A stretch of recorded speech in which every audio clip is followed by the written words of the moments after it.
How to speak English, how to learn English. আমাদের প্রত্যেকের মধ্যে এই কমন কোশ্চেনটা এসে থাকে, আর সেটা হলো কিভাবে ইংরেজি শিখব। কারণ আমরা প্রত্যেকেই চাই ইংরেজিতে সবার সাথে কথা বলতে এবং যে কারোর সাথে ইংরেজিতে কমিউনিকেশন করতে। কারণ বর্তমানে এই কম্পিটিশন লাইফে ইংলিশ শেখা এবং জানা খুবই প্রয়োজন। তাই আজকের এই ভিডিওতে আমি স্পোকেন ইংলিশ কোর্স শেখাবো, যেখানে একেবারে বেসিক লেভেল থেকে আমরা স্টার্ট করব। দেখুন, আপনারা যারা আমার এই ভিডিওটি দেখছেন, আপনাদের মতো আমারও ফার্স্ট ল্যাঙ্গুয়েজ হলো বাংলা এবং আমার সেকেন্ড ল্যাঙ্গুয়েজ হলো ইংলিশ। তো বাংলাতে তো আমরা সবাই ফ্লুয়েন্টলি কথা বলতে পারি, কিন্তু ইংলিশে কথা বলার সময় আমাদের একটু প্রবলেম হয়। আসলে আমরা খুঁজেই পাই না যে ইংরেজিতে কিভাবে কথাটা বলা শুরু করব। সো আজকে আমরা দেখব যে ইংরেজিতে কথা বলার জন্য কোন কোন বেসিক জিনিসের প্রয়োজন হয়, যেগুলো ছাড়া আমরা ইংরেজিতে কথা বলতে পারবো না। সবার প্রথমে আমরা কথা বলবো কিছু বেসিক জিনিসের ওপর। কোনো রকম টেনশন না করে ধীর মস্তিষ্কে শান্তভাবে আস্তে আস্তে শেখার চেষ্টা করুন। দেখুন, আপনি যদি সত্যি ইংলিশে কথা বলতে চান, তাহলে একটু টাইম অবশ্যই ইংলিশের ওপর আপনাকে দিতে হবে, যাতে আপনি ভালোভাবে ইংলিশটাকে বুঝতে পারেন, শিখতে পারেন ও বলতে পারেন। কারণ রাতারাতি কেউই বিভিন্ন ভিডিওস দেখে, বিভিন্ন বই পড়ে ইংরেজি শিখতে পারে না। তাই আপনাকে ধৈর্য রাখতে হবে এবং ভালোভাবে ইংলিশ শেখার জন্য পরিশ্রম করতে হবে। আমি শুধু আপনাকে সঠিক পদ্ধতিটা শেখাবো, যেখানে আপনি খুব সহজে ইংরেজিতে কথা বলতে পারবেন।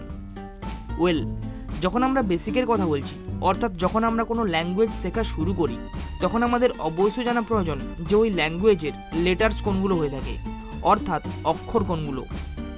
আমার বলার কোনো প্রয়োজন নেই, আপনারা সবাই জানেন যে এ থেকে জেড পর্যন্ত যে সকল লেটার্স রয়েছে সেগুলো সবই ইংলিশ ল্যাঙ্গুয়েজে ব্যবহার করা হয়ে থাকে। অর্থাৎ এ, বি, সি, ডি এগুলো হলো লেটার্স। ইংরেজি বর্ণমালায় মোট 26টি লেটার্স রয়েছে। এ থেকে জেড পর্যন্ত এই মোট 26টি লেটার্সকে একত্রে অ্যালফাবেটস বলা হয়ে থাকে। এগুলো বেসিক জিনিস, এগুলো আপনারা সবাই জানেন, জাস্ট একবার দেখে রাখুন। এই অ্যালফাবেটসকে, অর্থাৎ মোট 26টি লেটার্সকে আমরা দুটো ভাগে ভাগ করতে পারি। একটি হলো ভাওয়েলস, আরেকটি হলো কনসোন্যান্ট।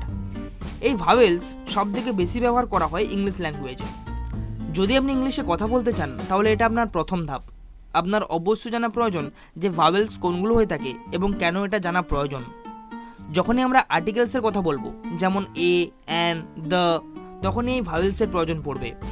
তো ইংলিশ ল্যাঙ্গুয়েজে ভাওয়েলস 5টি: এ, ই, আই, ও, ইউ। আপনাকে শুধু এইটুকু মাথায় রাখতে হবে যে ভাওয়েলস প্রধানত 5 প্রকার, আর সেগুলি হলো এ, ই, আই, ও, ইউ। কিভাবে আমরা এই ভাওয়েলসগুলোকে ব্যবহার করব, সেগুলো আমরা পরবর্তী ভিডিওতে দেখব। এখন আমরা দেখব যে কিভাবে আমরা ইংরেজিতে কথা বলি। তো দেখুন, ইংরেজিতে কথা বলার জন্য প্রথমে যেটা প্রয়োজন হয় সেটা হলো লেটার্স। ইংলিশ ল্যাঙ্গুয়েজে লেটার্স কোনগুলো হয়ে থাকে সেই সম্পর্কে আমি একটু আগেই আলোচনা করেছি। ওকে, ক্লিয়ার? এই লেটার্সকে একত্রিত করে ওয়ার্ডস বা শব্দ তৈরি হয়। আবার কতগুলো ওয়ার্ডস বা শব্দ পাশাপাশি বসে একটা সেন্টেন্স বা বাক্য তৈরি করে। এই সেন্টেন্স বা বাক্য যখন আমরা কারোর সাথে কথা বলার সময় ব্যবহার করি, তখন তাকে বলা হয় স্পিচ। ধরা যাক বি একটা লেটার্স। এখান থেকে বিউটিফুল একটা ওয়ার্ডস, কারণ অনেকগুলো লেটার্স একত্রিত হয়ে একটা শব্দ গঠন করেছে। এখন আমরা বলতে পারি you are very beautiful. You are very beautiful, এটা একটা সেন্টেন্স বা বাক্য, কারণ কতগুলো ওয়ার্ডস পাশাপাশি বসে একটি সেন্টেন্স বা বাক্য তৈরি করেছে। এই সেন্টেন্স বা বাক্যটি যখন আমরা বলছি, তখন সেটা হয়ে যাচ্ছে স্পিচ। তো ইংলিশটা যাতে আপনারা খুব সহজে বুঝতে পারেন, তার জন্য আমি সিম্পলভাবে একটা টেবিল তৈরি করেছি। খুব সহজ সরলভাবে এই টেবিলটা আমি বানিয়েছি। আশা করছি আপনাদের বুঝতে অসুবিধে হবে না। আমি শুধু এই টেবিলটির মাধ্যমে এইটুকু বোঝাতে চাইছি যে আপনি ইংরেজিটা কিভাবে শুরু করবেন। দেখুন, প্রথমেই আছে আই। আই মানে হলো আমি। অর্থাৎ যখন আপনি নিজের সম্পর্কে কিছু বলবেন, তখন আপনাকে আই ব্যবহার করতে হবে। ফর এক্সাম্পল, আমি একজন ছাত্র। I am a student. I am a student. আমি ভালো। I am good. I am good. He, she, এর অর্থ হলো সে। অর্থাৎ ছেলে হলে আমরা ব্যবহার করব হি এবং মেয়ে হলে আমরা ব্যবহার করব সি। ইট।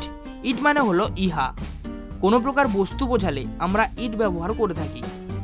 ইউ। ইউ মানে হলো তুমি। তুমি।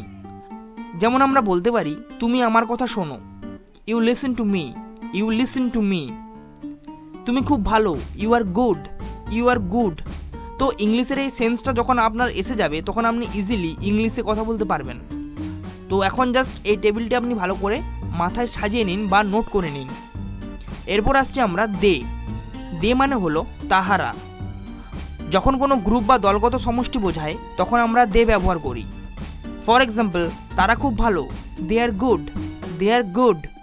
তারা ফুটবল খেলে, they play football, they play football. তারা ছাত্র, দে আর স্টুডেন্ট, দে আর স্টুডেন্ট। এইভাবে আমরা দেকে ব্যবহার করি। এরপর আসছি উই। উই মানে হলো আমরা, উই মানে হলো আমরা। We are A family, we are A family.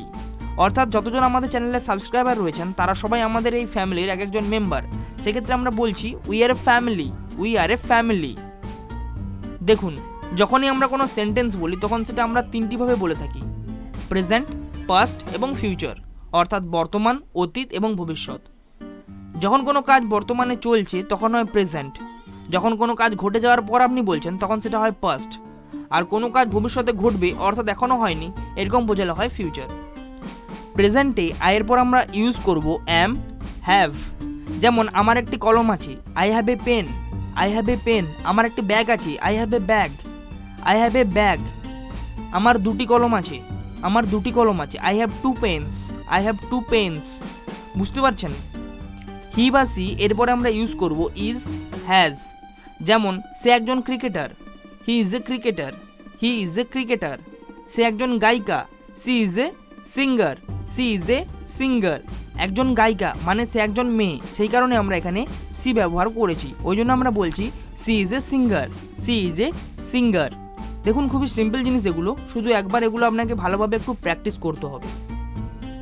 এরপর আসছে ইউ। ইউ মানে হলো তুমি। ইউ এর পর আমরা প্রেজেন্টে ইউজ করব আর, হ্যাভ, আর হ্যাভ। তুমি খুব ভালো, ইউ আর গুড। এরপর আসছে দে। তো প্রেজেন্টে দে এর পর আমরা ইউজ করব আর, হ্যাভ। উই, আমরা। উই এর পর আমরা প্রেজেন্টে ইউজ করব আর, হ্যাভ। এরপর আসছি পাস্ট। পাস্ট মানে অতীত, অর্থাৎ ঘটে গিয়েছে এমন। আয়ের পরে আমরা পাস্টে ইউজ করব ওয়াজ, হ্যাড। হি বা সি এর পর আমরা ইউজ করব ওয়াজ, হ্যাড। আর বাকি যেগুলো পড়ে রয়েছে ইউ, দে, উই, এই সবের ক্ষেত্রে আমরা পাস্টে ইউজ করব ওয়্যার, হ্যাড। ফিউচারে কোনো রকম প্রবলেম হবে না, ফিউচারে সবার ক্ষেত্রেই একই হবে। তো ফিউচারে আমরা ইউজ করব আয়ের পরে উইল, স্যাল। হি বা সি এর পরে উইল, স্যাল। ইউর পরে উইল, স্যাল। দে এর পরে উইল, স্যাল এবং উই এর পরেও উইল, স্যাল। তো দেখুন, আগে যখন আমরা ইংরেজি গ্রামার করতাম তখন আমরা আয়ের পরে স্যাল ব্যবহার করতাম এবং উই এর পরেও স্যাল ব্যবহার করতাম। তো মডার্ন ইংলিশ অনুসারে এখন আমরা বর্তমানে আয়ের পর উইল ব্যবহার করতে পারি এবং উই এর পরেও আমরা উইল ব্যবহার করতে পারি। তো ফিউচার টেন্সে সেরকম কোনো প্রবলেম নেই, ফিউচার টেন্সে আপনি সবার ক্ষেত্রে সেম ইউজ করতে পারেন, সেক্ষেত্রে কোনো প্রবলেম নেই। তো আমার মনে হয় আজকের জন্য এই টেবিলটি আপনাদের জন্য এনাফ। তো আজকের জন্য এই হলো আমাদের স্পোকেন ইংলিশ কোর্সের লেসন 1 ভিডিও। জাস্ট এই টেবিলটি ভালো করে দেখে রাখুন, প্রয়োজন হলে নোট করে রাখুন, কারণ এই টেবিলটির মধ্যে যা কিছু আছে ইংরেজিতে কথা বলার সময় এগুলো সবই আমাদের প্রয়োজন পড়বে। হয়তো একটু আধটু ফরমেশন চেঞ্জ হতে পারে, কিন্তু 90% সেম থাকবে। তো ভিডিওটি যদি আপনাদের হেল্পফুল লাগে তাহলে ভিডিওটিতে একটা লাইক করুন, চ্যানেলটিকে সাবস্ক্রাইব করুন এরকম স্পোকেন ইংলিশ রিলেটেড ভিডিওস সবার আগে দেখার জন্য। তো দেখা হবে আপনাদের সাথে পরবর্তী নতুন ভিডিওতে। ততক্ষণের জন্য take care and thanks for watching.